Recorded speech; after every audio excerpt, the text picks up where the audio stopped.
Welcome to the American Institute of Architects Kansas City Chapter's Legends and Leaders program. This series highlights AIA architects and others that have helped shape our community, lead to AIA, and mentor a new generation of designers.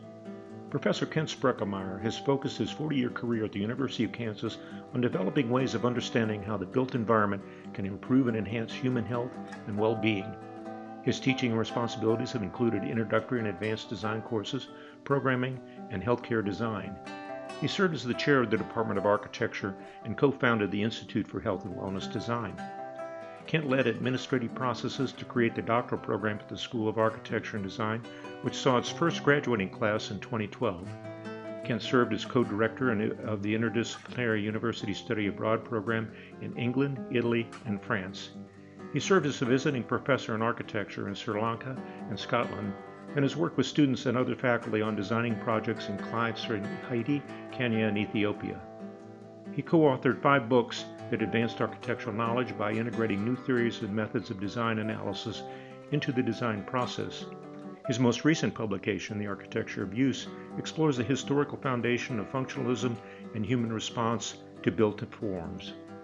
Kent worked with industrial design and architectural students on disaster preparedness concepts for the Office of Homeland Security, and co-authored the software application, the Space Planner Toolkit, which provides analytical methods for planning of healthcare facilities.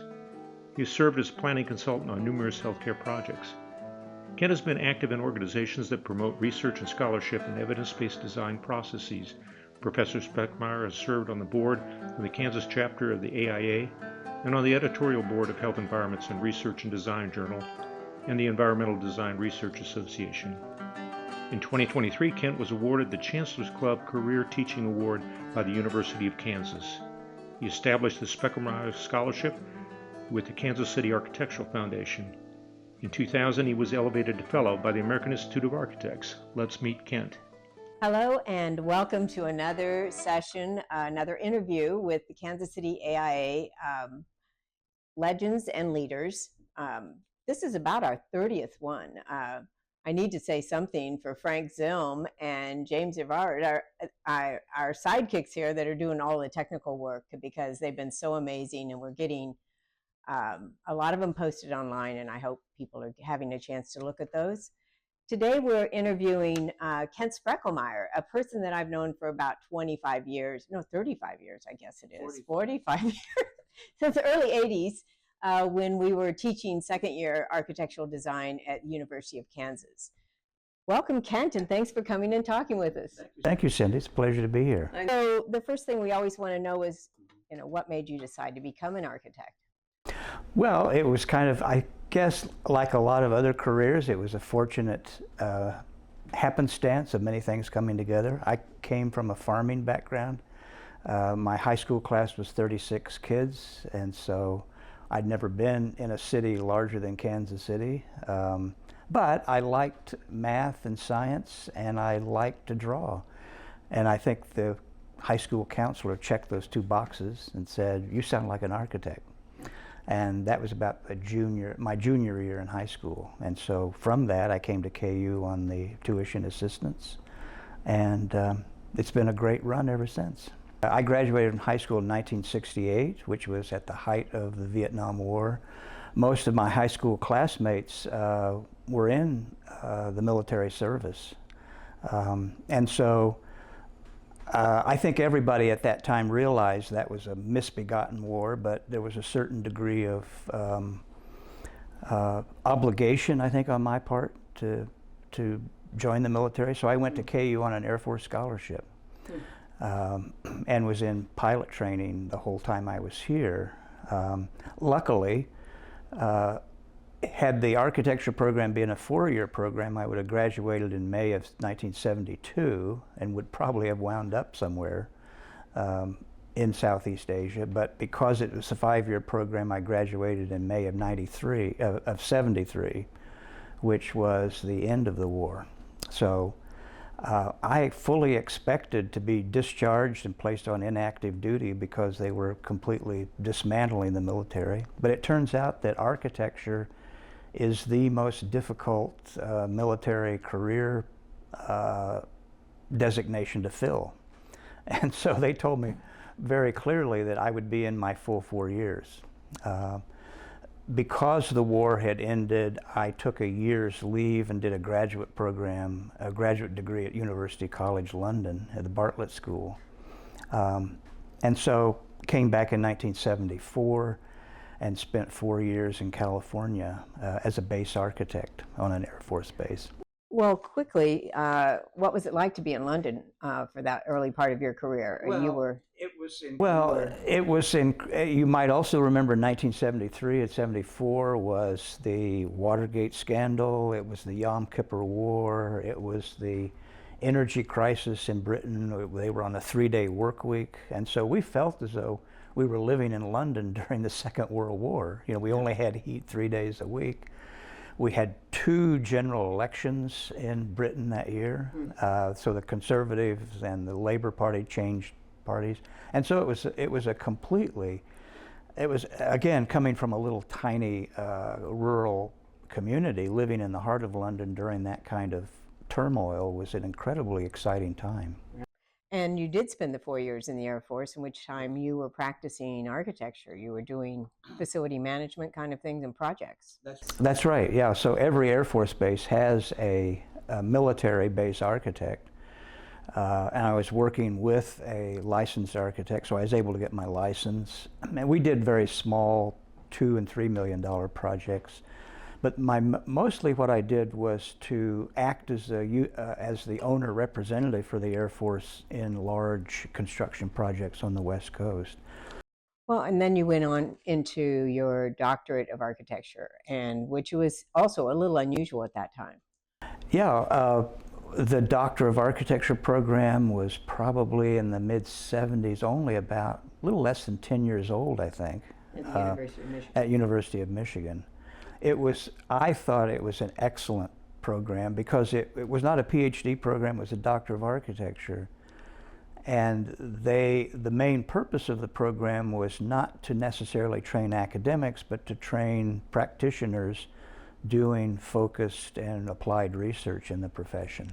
So again, interestingly enough, the last projects I did in the Air Force were decommissioning hospitals in Southeast Asia and bringing back the modular units to the States and reconstructing them. So that was my first experience in healthcare, kind of just completely by chance, being involved with the hospital work.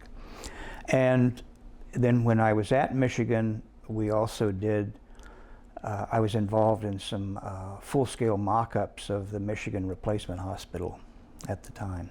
So I had medical experience, healthcare design experience. My dissertation was on computer-assisted decision processes. I've always been interested in the idea of rational decision processes in architecture. And so, but the most fortunate thing that happened to me at Michigan was there's a fellow there we're still the best of friends, Bob Marins, who really developed some of the early post-occupancy evaluation techniques. And so he wasn't on my dissertation committee. It had nothing to do with my dissertation, which, as you know, you are captured by your dissertation advisor. And so Bob and I were really more colleagues than a student and faculty relationship. So that was really fortunate to be able to do that. Well, people like that become giants in your career, and here now you have carved out a niche, which was the healthcare and post-occupancy kind of evaluations. Unique at the time, certainly in the 70s. So what about those early projects and influences? You then ended up coming to Kansas University as an academic, as a professor, and then spent the rest of your career there, or still there. Right. Well, again, like everything else in life, it's a happy accident, many things, because there was one of my fellow students at Michigan and I had fully intended to start a consulting practice after we graduated. But because my family and my wife's family were still involved in farming in this area, and her folks were getting elderly and my folks were in bad health, so we felt we really had to come back to this area to take care of family business. So it wasn't, I didn't consciously intend to have a 45-year career in academics, but because of that, that was the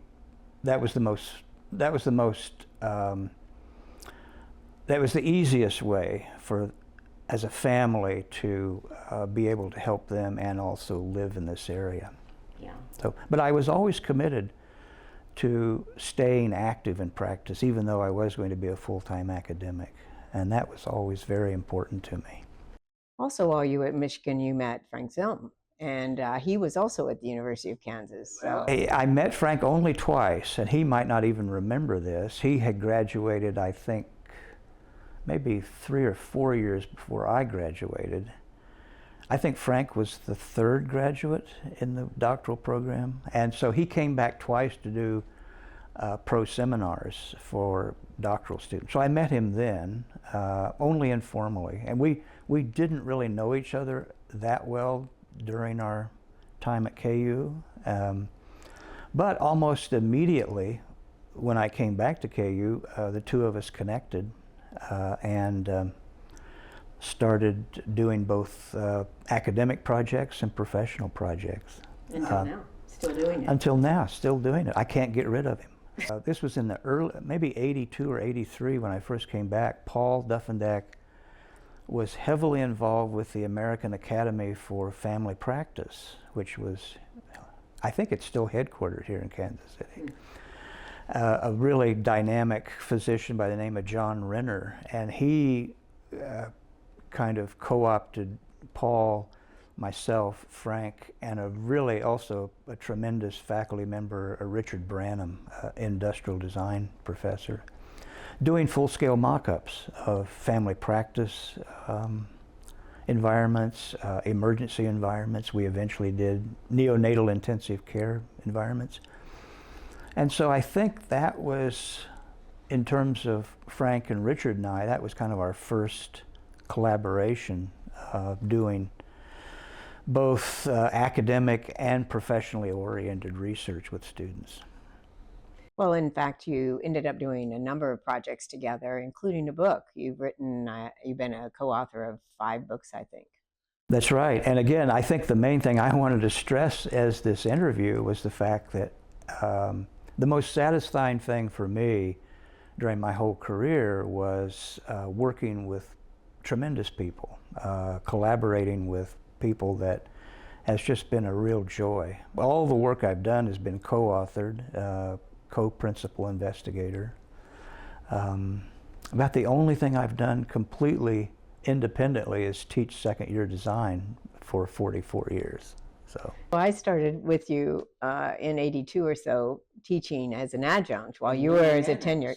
Yes, exactly. And but you're still doing it all these years later, yes. I'm still doing it. Later, yes. I love teaching second year. And again, it's one of the only things I've done. I'm in a studio, I'm teaching completely alone in a studio with 16 students just starting their architectural career. And that's been tremendously satisfying. I love teaching second year. They believe everything you say, and they take everything you say seriously. Yes. So it's also, the other thing that I've noticed about teaching second year is that I have kept in touch with a very large number of students who decided in their second year that architecture wasn't for them. And that's also, I mean, not necessarily satisfying, but as a teacher, that's something very important to. And so that has probably been one of the most rewarding, challenging sorts of things. But you've also initiated a number of programs and been involved in developing a number of programs at the University of. That's right. Well, again, speaking of Frank, you know, Frank directed the management practice program here from the early 80s until the late 80s. At the Regent Center out at the Regent Center, which Mike Swan eventually took over.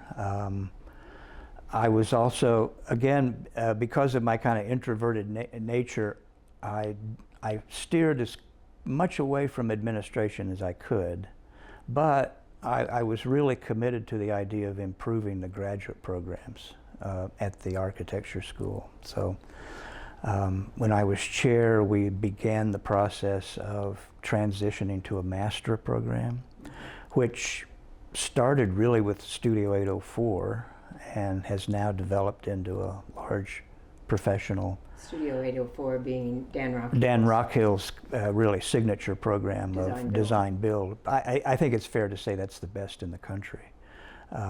And from that, we've developed a whole series of professional options. Frank and I started the health and wellness program in 2008, 2009.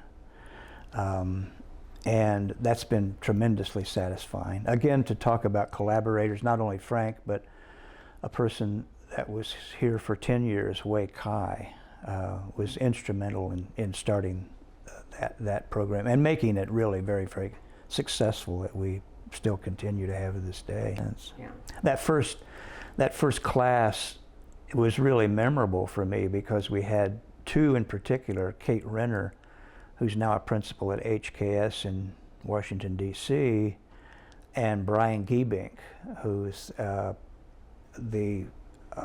he's in charge of HDR's Behavioral Health Division in Minneapolis.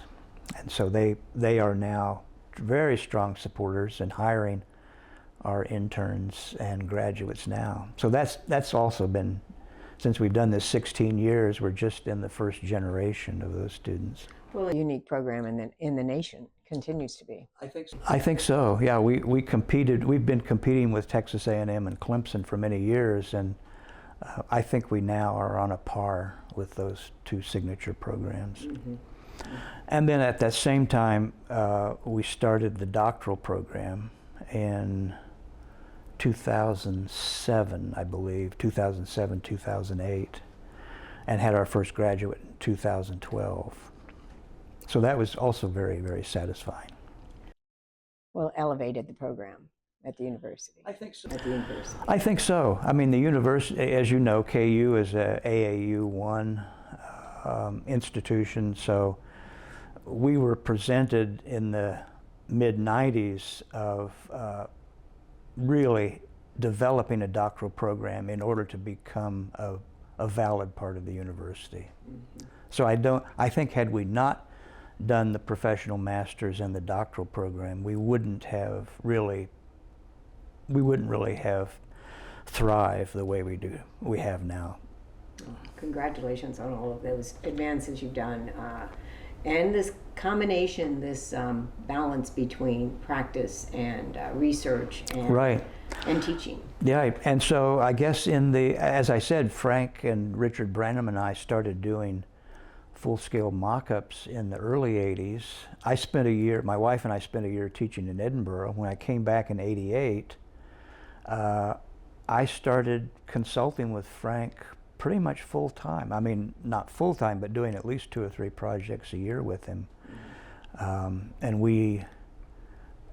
I think our last project was the St. Louis University replacement in 2017, I believe. So I can't do the math on that. So almost 25 years of consulting with Frank, which led to the Space Planner Toolkit, which we published in the mid to late 90s. The book, yeah, and the computer program. Fascinating career. Well, you've also been very active with the AIA Kansas, especially because of being in Lawrence, Kansas. That right. Is the Paramount chapter. Yeah, almost all of my work for AIA has been in the early 80s until about 2000, working with what at the time was called the KSA, the Kansas Society of Architects. So I was the university liaison with the KSA at KU. Tell me then, are there some outside activities that you've done that have been influencing your career? Well, fortunately, my wife, who taught in Western Civ for many years, and I have done, we've done study abroad and semester abroad teaching in foreign universities and taking students on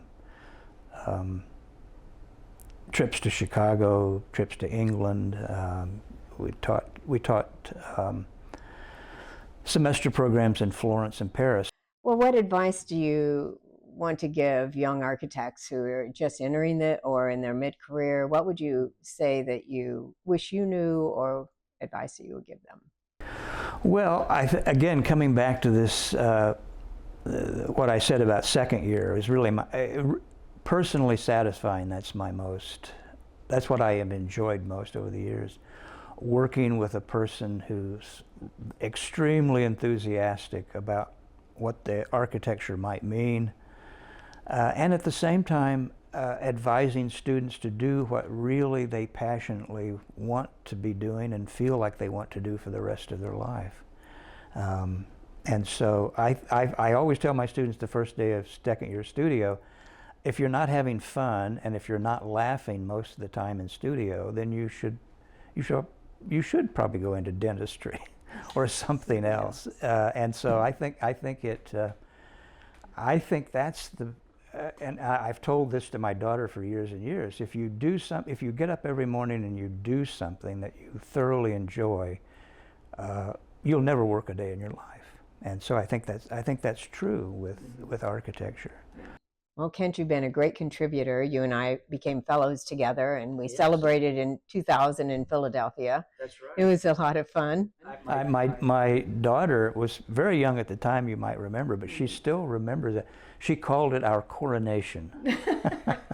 And she still remembers you and Jean. It was every once in a while she'll talk about the coronation in Philadelphia. Oh, that's right. We had a good time.